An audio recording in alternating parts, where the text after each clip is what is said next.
Bangladesh sports press association BSP এর বর্ষসেরা ক্রীড়াবিদ জাতীয় ফুটবল দলের ইংল্যান্ড প্রবাসী তারকা হামজা দেওয়ান চৌধুরী। রাজধানীর একটি ৫ তারকা হোটেলে ২০২৫ সালে দেশের ক্রীড়াঙ্গনে সেরাদের পুরস্কৃত করা হয়েছে।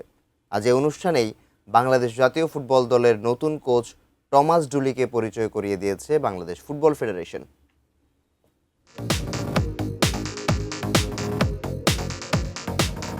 বাংলাদেশের ক্রীড়াঙ্গনের সবচেয়ে পুরনো সংগঠন বিএসপি এর এই অনুষ্ঠানে দেশের গোটা ক্রীড়াঙ্গনই যেন মিলেছিল এক ছাদের নিচে। অনুষ্ঠানের প্রধান অতিথি ক্রীড়া প্রতিমন্ত্রী আমিনুল হকের সঙ্গে ছিলেন সাবেক বর্তমান ক্রীড়া তারকা, ক্রীড়া সংগঠক ও প্রশিক্ষকেরা।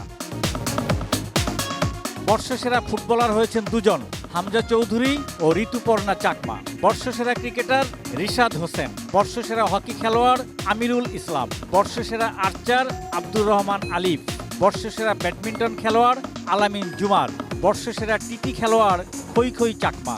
উদীয়মান খেলোয়াড়ের পুরস্কার পেয়েছেন ক্রিকেটার রিপন মণ্ডল।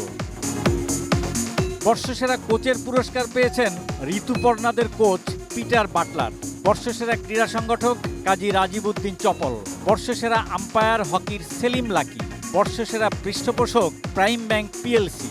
এর পাশে নাহিদ রানাদের মতো ক্রিকেটারদের খুঁজে আনা কোচ আলমগীর কবির, তৃণমূলের ক্রীড়া ব্যক্তিত্ব এবং কাবাডির শাহানাজ পারভিন মালেকা পেয়েছেন বিশেষ সম্মাননা। পুরস্কারের মঞ্চেই জাতীয় দলের নতুন জার্মান আমেরিকান কোচ টমাস ডুলিকে পরিচয় করিয়ে দেন বাফুফে সভাপতি তাবিত আওয়াল। ডুলি বাংলাদেশের র্যাঙ্কিং ১৫০ থেকে ১৬০-এর মধ্যে তুলে আনতে চান। আমার প্রাথমিক লক্ষ্য হলো র্যাঙ্কিংয়ে বাংলাদেশকে ১৬০ বা ১৫০-এর মধ্যে নিয়ে আসা।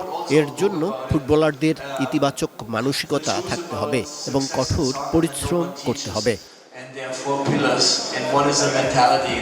সবশেষে বর্ষসেরার পুরস্কার, যেখানে ঋতুপর্ণা ও আমিরুলকে টপকে সেরা নির্বাচিত হন হামজা, যিনি লন্ডন থেকে জানিয়েছেন শুভেচ্ছা। পবিত্র কুণ্ডু, এটিএন নিউজ, ঢাকা।